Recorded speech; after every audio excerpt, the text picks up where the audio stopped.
I was charged with sexual assault with a minor. And it happened about 8 years ago. She was only 13.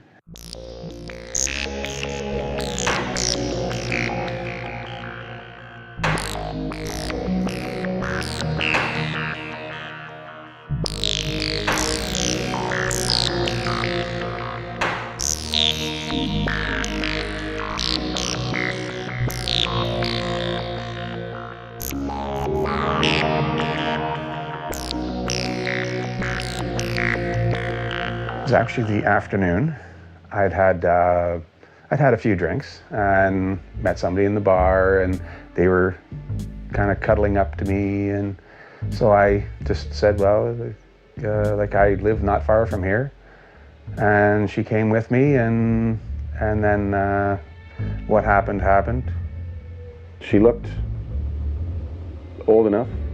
It's not like, can I see some photo ID, please? The public mind is one that is one about pedophilia and child molesters being a stranger who suddenly abducts somebody, a child from a park, and mutilates them, and the body is found in pieces days later. That's the usual mindset a lot of the public is in, mostly because that's the kind of case they hear about. But that's very, very different from the great majority of cases that actually exist. I think first and foremost, what people need to realize is that no two offenders are the same. They each got to where they're at by a wide variety of different experiences. We refer specifically to Section 490 of the Criminal Code, and that outlines all what we call the criteria offenses for being on the sex offender registry. In its simplest forms, you can imagine anything of a sex-based nature. To pedophiles, the feeling of being sexually interested in children feels very, very natural. It's always difficult to work clinically with people who have committed sexual abuse of a child and to figure out which ones are genuinely pedophilic and which ones are not. Many different tests have been attempted over the years, but by far the #1 most effective test is what we call a phallometric test. The man wears what's essentially a blood pressure cuff on his penis, while the lab technician projects photographs that depict either nude children, nude adults, or neutral stimuli like landscapes. And the category of stimulus to which the man produces the fastest or most dramatic erections, that's the category of stimulus to which he's the most sexually interested. There's absolutely nothing magical about the test itself. But in comparison to all of the other methods that have been attempted, it's the #1 most accurate method of predicting who will go on to commit future sexual offenses. No, I'm not attracted to children. I thought she was substantially older than what she was.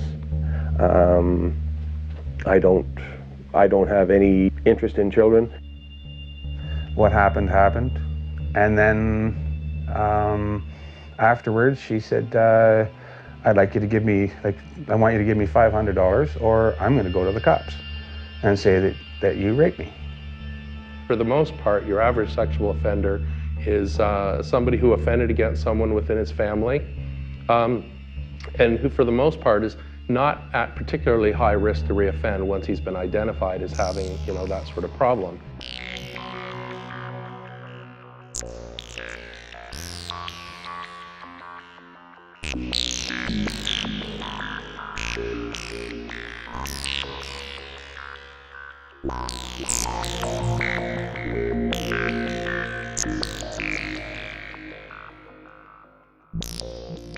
For a very long time, we used to think that pedophilia, or the propensity to cause commit child molestation, was something that was learned. It was something that was acquired, bad experiences in one's own childhood, and so on.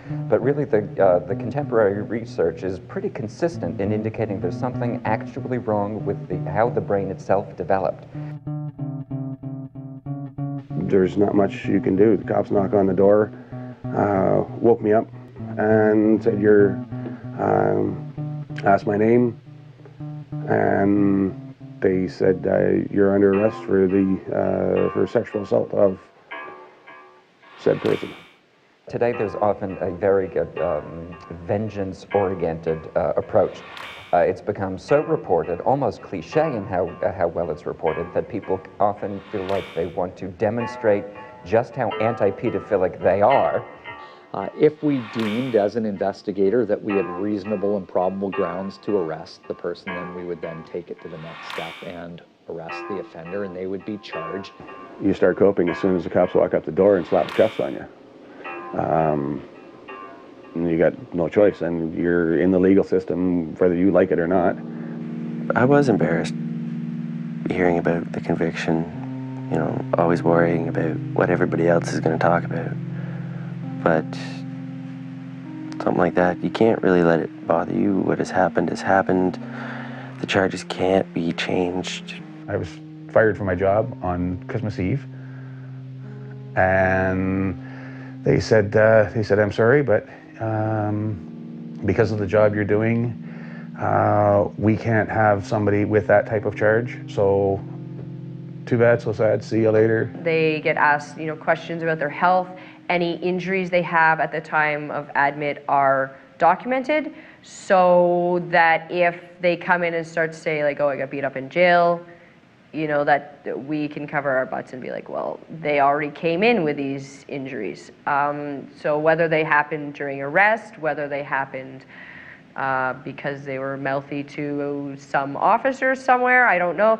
Now, it is their legal right, as you often see on television and things like that, not to talk to the police.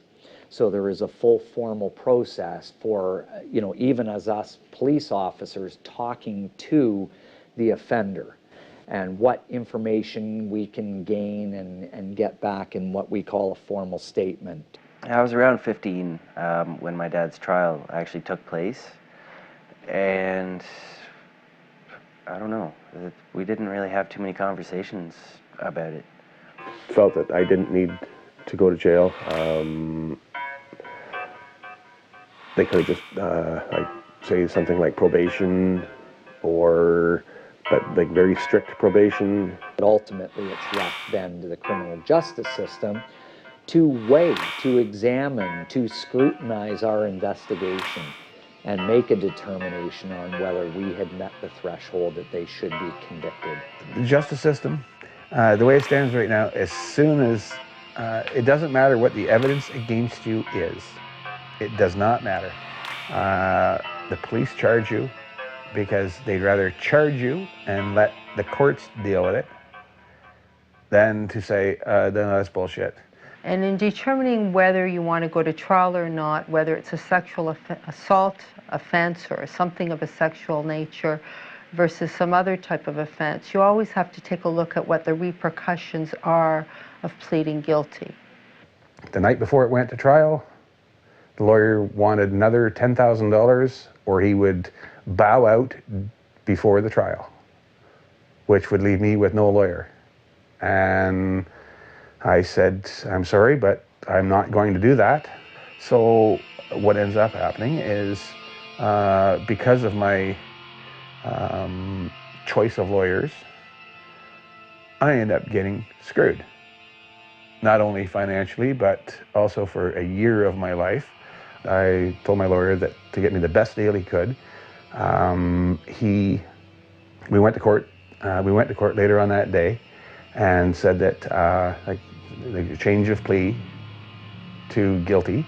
Some offenses of a sexual nature, the Crown could proceed summarily, which is a less serious way of proceeding. And if we take a straight sexual assault, the maximum sentence would be 18 months jail. I think what's happening now is that the government would like certain sentences for certain crimes, which takes away the discretion of judges in determining the appropriate sentence. You're driving along and it's like, gee, if I just kicked her up to about 130, 140 kilometers an hour, I'd hit that tree about halfway up. And if I just veered just a little bit and made sure it hit the driver's side, that way then I wouldn't have to worry about court anymore. I served 50 weeks. I was sentenced to 16 months. And I served that at Central East Corrections. Honestly, it takes one bad day for anybody to be behind bars. You do something silly or an accident happens, you kind of say the wrong thing or something else happens, or maybe the cop's pissed off that day. Next thing you know, it's just like a downward spiral and you're just like, oh my God, how did I end up here? One thing you learned as soon as you walk through the door and that shut behind you is you don't tell anybody. You don't tell anybody what your charges are. The guards, they know, and if you piss the guards off, then they just happen to, hey, you know what he's in here for? It's a subculture, and there are rules in the subculture. You know, there are things that you can and cannot do. They don't have the opportunity to socialize so much. Typically, if you are in a super protective custody situation, you're on 23-hour lockdown. You see a classification officer, and what he does is assess. He looks at your charges, and the first thing he does with a sexual assault, first thing he does is look and go, oh, sex offender. You are in protective custody. Instantly. There's the super protective custody, and that's where you get the majority of the sexual offenses, whether it, be bestiality, incest, or pedophilia, that type of thing. If you were put in general population, your lifespan would be, say, hours, maybe minutes. I know that it's done for their safety. They will get the crap kicked out of them. Well, the first thing they do is knock your teeth out. See, that way then when they stick their dick in your mouth, you can't bite them. I've definitely seen people in segregation for longer periods of time, and they do break down. You eat, sleep, wash, go to the bathroom in front of another person until you get out. And the lights never turn off. They dim a little bit, but they never turn off.